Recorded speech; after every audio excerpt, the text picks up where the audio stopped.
So when did you know it was time to step down and move on from Deadspin? I would say it was a couple of things. Probably two main things, one professional and one personal.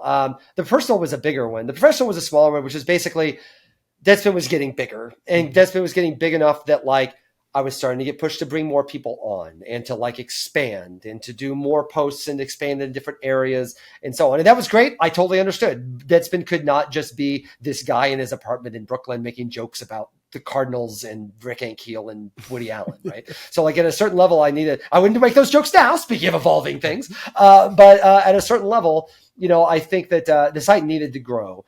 And there was a push, I think, from internally to have more people on the site, to expand, to start thinking more about traffic, to start thinking more about advertisers. And I was privileged enough because Deadspin had gotten big outside of that sphere of influence that I was able to hold them off longer than some other editors were able to. But I knew the barbarians were at the gates at some point. And so I knew I did not want to run a site. I knew I wanted to write. I wasn't interested in being a managing editor or a venture capitalist or an entrepreneur. I'm a writer, and that's why I started Deadspin. That's what I wanted to do. The other part of it was personal in that I remember there would be times where I would write something on Deadspin. I'd write a post, and I think it was okay. But Deadspin had become such a big community of people and such a like-minded community of people that I would write something and all the commenters would be like, yeah, Will, go get him. That's right. And I get praised over, it really felt like it was starting to feel like a little bit of an echo chamber, which is fine. Everyone has their silos. I think clearly it's worse today. But it wasn't so much I had a problem with it. I like to be praised. Who doesn't like to be praised?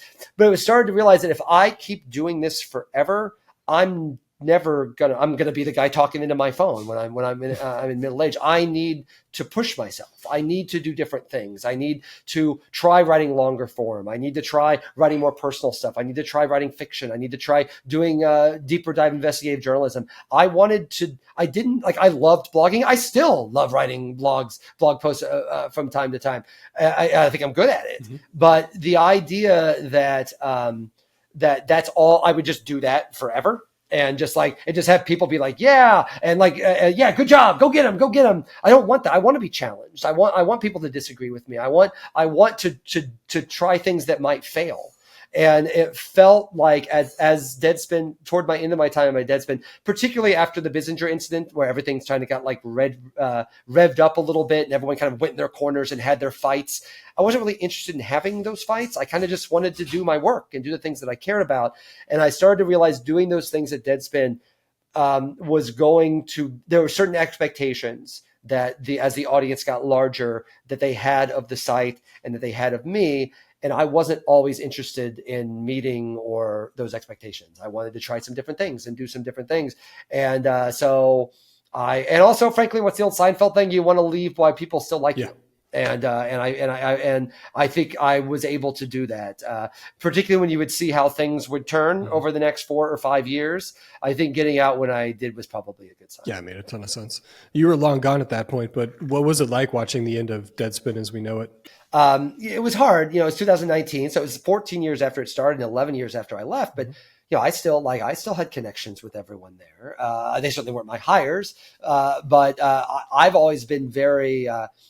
Some of the things that they did on Deadspin during the AJ era, but also particularly during the Craggs era and the Tim Marchman era and the Megan Greenwell era, and I guess the Barry Pachewski era, things I would have never even imagined doing with Deadspin. It was thrilling to me to watch them expand the canvas and try different things. Also, there's a brief moment where there was a perfect little strike zone for me when Deadspin would do something great.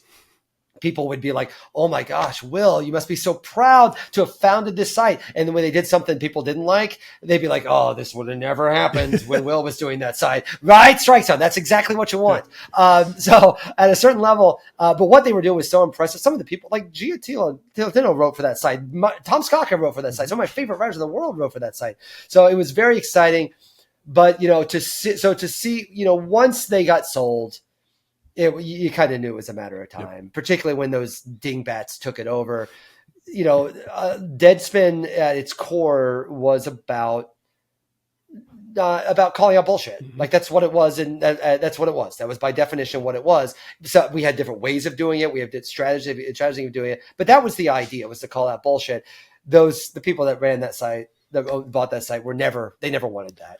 They never wanted that. And Deadspin was always a little bit about buying the hand that fed you, it's that old Letterman sort of idea. Like, you got to call out the pencil necks in the pencil pushers, I guess would be up in the executive suite. That's part of the idea. And at a certain level, you're going to find people that are humorless and don't get what they were trying to do there. So it was really sad to watch, but I mean, they went out in the best possible way, and I read Defector all the time. I think they're doing great work over there, and I think that I fortunately, after they all left, Deadspin never published again.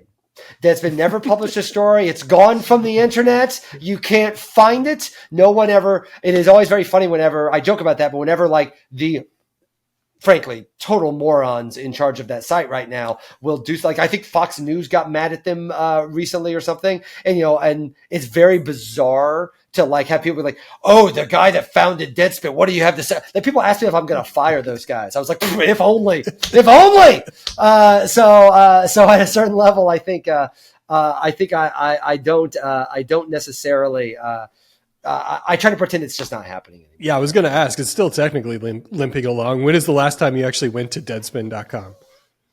Oh my gosh, it's been. I think in the first week when they were publishing that they were still trying to keep it together. When the whole staff, there was a certain rubbernecking thing of it. It took me like 6 months to just stop automatically putting it in my window, typing it in my window. I think it also speaks to the time. Look how much we've happened in 2019. When's the last time? Like, I don't know how, like, I feel like we get our news from so many different ways. I'm still so old school that I will like type in The Atlantic or The Athletic or nytimes.com. But like, I still do that, but nobody does that anymore. No. But like in 2019, people still did that. People would type in Deadspin just to see what was up, what they'd missed while they were working for the last couple hours. And so it took me a while to wean myself off doing that. But once I did that, now I just try to pretend it's not there. I try to pretend. And listen, that's also part of the problem too. Like I joke about this, but they just got the crappy, horrible thing that is Deadspin right now. Just got in a fight with Greg Gutfeld, who hosts a show on Fox News. I've actually known Greg for years and years and years. I was the first guest on his old show, Red Eye. Don't necessarily agree with much of what he's doing on his show right now, but like, and I think it speaks to the idea of like at a certain level, he knows that this is not Deadspin. He knows it's not Deadspin. Anyone that was around there knows it's not Deadspin. But if there's culture war points to be scored, you got to feed the animals. And so I think that like every once in a while, it's always kind of funny to I'll go on and be like, oh my God, what did those idiots do? What did those idiots do? And but fortunately, hopefully, I'm assuming pretty soon it's just going to all be written by robots. And so hopefully by then they will know that it's definitely not. Okay, perfect.